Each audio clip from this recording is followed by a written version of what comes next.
Can I help you? I'm looking for a Mandalorian. Well, we don't get many visitors in these parts. Can you describe him? Someone who looks like me. You mean the Marshal? Your Marshal wears Mandalorian armor? Huh? See for yourself.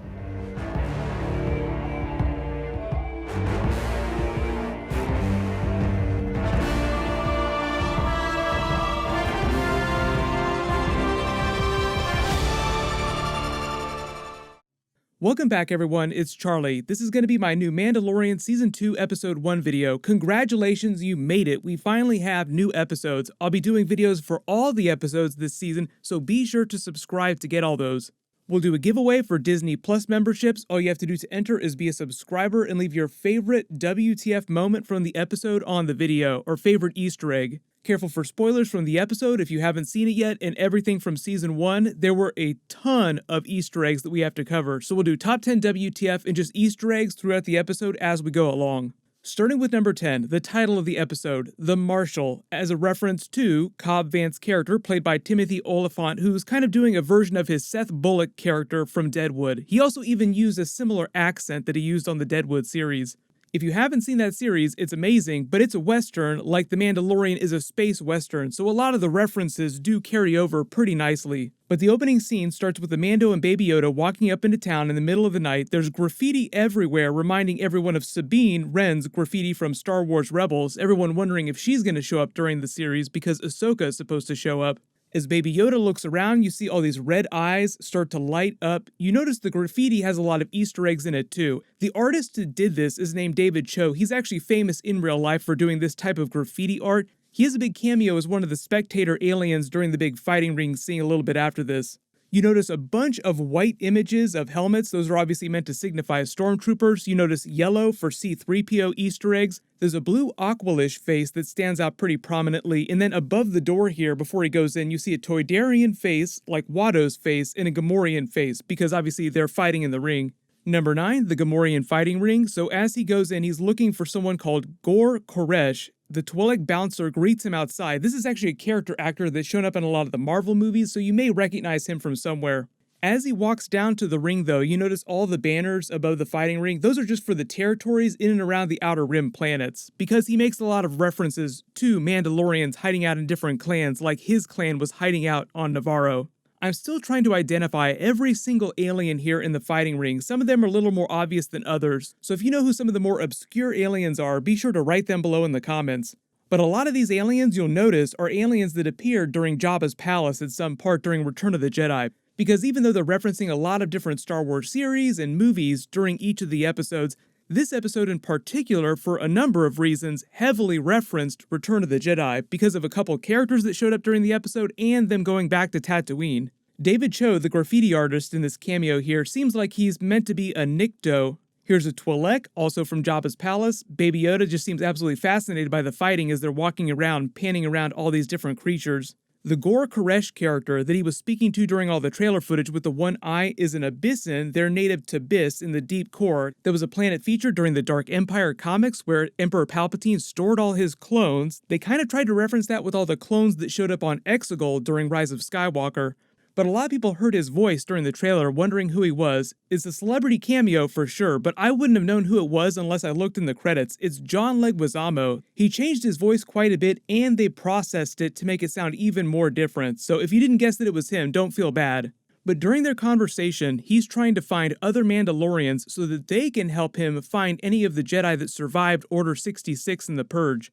They remind you about what happened to the Mandalorians, and they remind you of that scene in Season 1, Episode 8, where they find the pile of Beskar armor and all of his dead comrades. He references killing other Mandalorians and taking their Beskar because its price is rising, it's becoming more valuable in the galaxy as it becomes more scarce. They do the big whistling bird scene from the trailer, Baby Yoda closing his shell, which is kind of funny. He throws his vibroblade into the Zabrak here, which is the race that Darth Maul comes from. He takes out the Twi'lek, and then after he strings up Gor Koresh, he tells him that the only Mandalorian that he knows about is back on Tatooine. So everyone's like, wait a minute, are they talking about Boba Fett? Obviously this is all set up for Cobb Vanth and that big twist.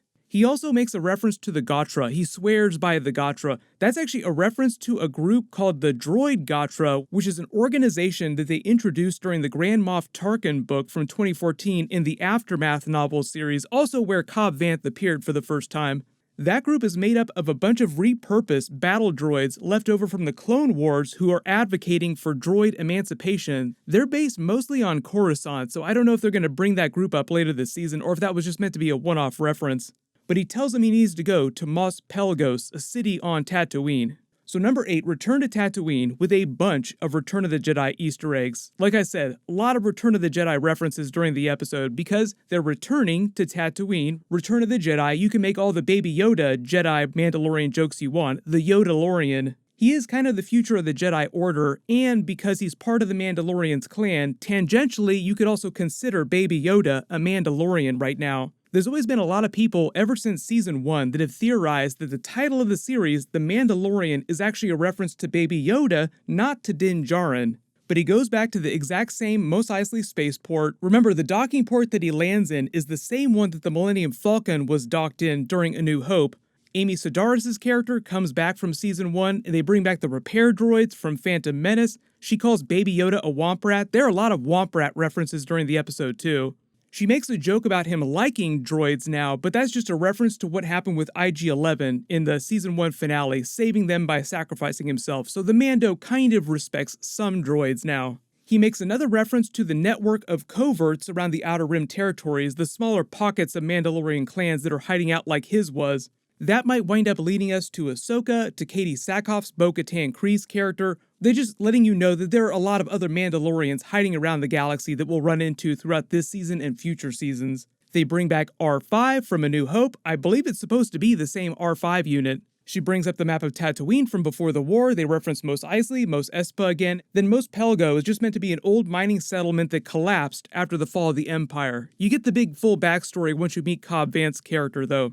He takes the same speeder bike from Season 1 Episode 5, but this time Baby Yoda is riding in his back on the pouch. He stops to talk to more Tusken Raiders who are roasting what seems like a Kowakian monkey lizard. That's the Salacious Crumb creature. We saw some of those roasting on spits during Season 1. As he continues through the desert, he passes a giant bantha skeleton, which is a nice callback to the Krayt Dragon skeleton from A New Hope, and obviously a lot of those references to the Krayt Dragon go back to A New Hope. The small rodent creatures that scurry away as he rides into town are literally called scurriers. They're featured during Attack of the Clones when Anakin Skywalker comes back to save his mother. You see a bunch of moisture farming towers, just a lot of familiar structures and architecture from other parts of Tatooine in the Star Wars movies. Then number 7, The Mandalorian meets Cobb Vanth. So there's a Weequay bartender, another Return of the Jedi reference. He's a celebrity cameo. It's W. Earl Brown, who was also on the Deadwood series with Timothy Olyphant. The Weequay is just another alien that was working on Jabba's sail barge during Luke Skywalker's rescue of Han Solo and Leia above the Sarlacc pit.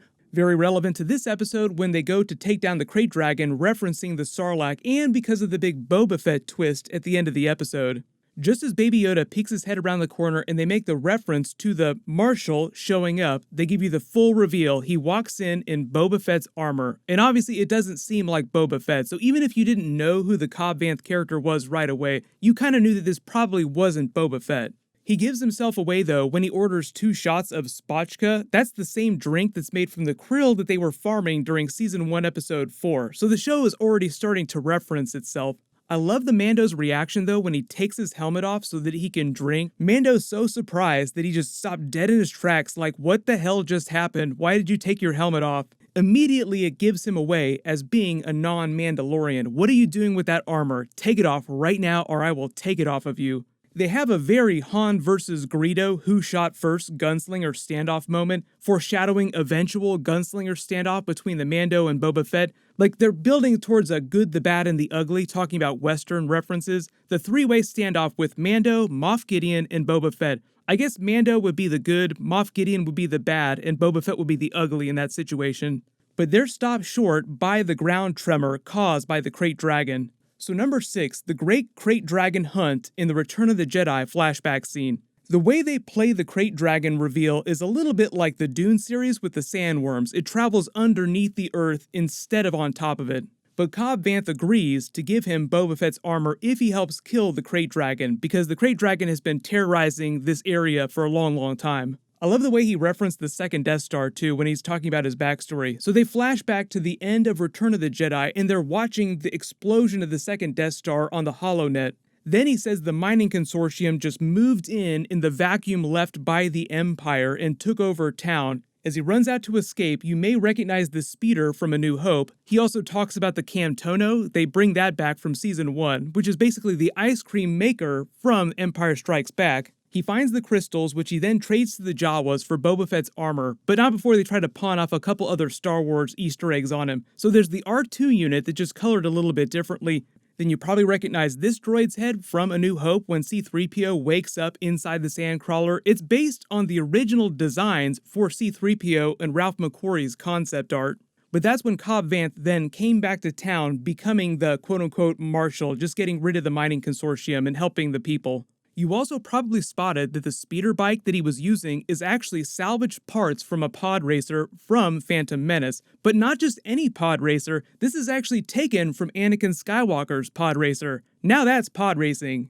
But my other favorite Easter egg here about Boba Fett's armor is actually a big callback to the Star Wars Holiday Special. The first appearance of the Boba Fett character was during the Star Wars Holiday Special, and it was because they were going to create a toy to sell. It actually had a rocket launcher that you could fire just pressing a little button, but because their lawyers were concerned that children would choke on the rocket that you could fire out of the Boba Fett toy, they had to recall it, so almost nobody got their hands on that particular toy. It's actually a pretty big collector's item if you have one. And if you guys didn't know, other big Star Wars Holiday Special goings on, they did a brand new one that they're going to drop before Thanksgiving. That's right, Jon Favreau joked about doing a new Star Wars Holiday Special last year. They actually did it, and we're going to see it in a couple weeks. Number 5, the redemption of the Tusken Raiders after Attack of the Clones. He uses a Tusken Raider call to call them out and get the creatures to submit. They reveal they also want to get rid of the Krayt Dragon, so they want to team up. They go back to their encampment, and you actually learn that they're way more chill than they appeared during Episode 2, Attack of the Clones. Most of what we know about the Tusken Raiders are from A New Hope, when they just go ham on Luke Skywalker, and he has to be saved by Obi-Wan Kenobi. Then Attack of the Clones, when they capture and kill Anakin Skywalker's mother, and he winds up killing the entire village, all the women, all the children. Post all your Anakin Skywalker memes. They were pretty obvious about wanting to redeem them as characters during the episode, the Mando trying to bridge that gap, like, no, you have to work together or this isn't going to happen. He really loves using that flamethrower. I think he almost used it in every single episode of Season 1. We'll see if that trend continues in Season 2. Number 4, The Mandalorian versus the Krayt Dragon, Round 1. So the lair of the Krayt Dragon might give you flashbacks to the Mudhorn battle from Episode 2. But the Krayt Dragon is living in an abandoned Sarlacc pit. They make a joke about the Krayt Dragon eating a Sarlacc, and then you kind of get a picture for how big it actually is. Baby Yoda starts freaking out when he senses the Krayt Dragon coming. There wasn't a whole lot of Baby Yoda going on during the episode. They really just cut to him every once in a while for a reaction shot. But when they're explaining all this, they also kind of imply what happened with Boba Fett. So because they're close to the original Sarlacc pit from Return of the Jedi, they're also kind of implying that's part of how Boba Fett escaped the Sarlacc. The Krayt Dragon may have attacked or eaten the Sarlacc that he was in, and he may have just used that chaos to escape. I love the fact that it doesn't take the bait. The Krayt Dragon itself actually seems really intelligent the way it tries to fight them, especially later in the episode. Then Mando sets up the alliance with the townspeople, so they have to partner up with the Tusken Raiders that they've been fighting and killing this entire time. That's another theme of The Mandalorian Season 2, really the whole show. Former adversaries working together to defeat a common enemy that's even worse, like say Moff Gideon, for instance. Like all the different clans of Mandalorians hiding out in the galaxy, banding back together to take down Moff Gideon. They make a reference to the Dune Sea. Really, anytime you're on Tatooine, everything that they reference has something to do with either A New Hope or Return of the Jedi. Then number 3, The Mandalorian versus the Krayt Dragon, Round 2. So this time, they're able to get it out of its cave just a little bit. It takes a while to get it into place, but it starts spewing its bile all over them, and it turns out it's really acidic. They really upgraded a lot of their action sequences. They have that really cool scene with Mando and Cobb Vanth using their jetpacks to get up close and then maneuver around. Cobb Vanth, pretty good with that jetpack for not being a Mandalorian. He uses Boba Fett's rocket launcher again to position the Krayt Dragon so that Mando can let himself get eaten with the Bantha and all the charges to take it down from the inside. So number 2, now the Mando has acquired Boba Fett's armor and it's just going to be on the Razor Crest. Obviously, that's going to come back in later episodes. Very important detail. He also says, hopefully we'll meet again, and that's just a reference to him coming back and cameoing in a future episode potentially. But as you notice the Tusken Raiders picking through the carcass of the Krayt Dragon, they find the Krayt Dragon's pearl, which is basically priceless. And of course, number 1 WTF moment, the big Boba Fett ending scene reveal. So as Mando is riding across the sunset in the landscape at the end of the episode, they reveal he's being watched from a vantage point by Boba Fett, who's not wearing his armor, clearly recognizable as Temuera Morrison. He seems like he notices the Mandalorian wearing his armor and sees that he has his armor, like he's probably been tracking Cobb Vanth, trying to take his armor back. I don't know how many episodes he's supposed to be in, obviously at least one more big episode, but probably a little bit more than that. I think the pitch is that he might become a bigger character in Season 3. Jon Favreau wrote most of the episodes, but Dave Filoni, get this, wrote and directed Episode 5, so that's best odds at when Ahsoka Tano is going to appear for the first time. She's being played by Rosario Dawson, but they've been really quiet and been holding way back on revealing what's going on with her during Season 2. But my Mandalorian Season 2 Episode 2 video will post next Friday. It'll be the same schedule for all the episodes this season. And I will do more bonus videos for Boba Fett, Ahsoka, and the bigger Easter eggs and teasers week to week, so just leave all your Mandalorian video requests in the comments for things you want me to make videos about. I'll name a giveaway winner when I post my next Star Wars video. Click here for my full Star Wars Mandalorian Season 2 trailer video, and click here for all my Mandalorian episode videos. Thank you so much for watching. Everyone stay safe. This is The Way.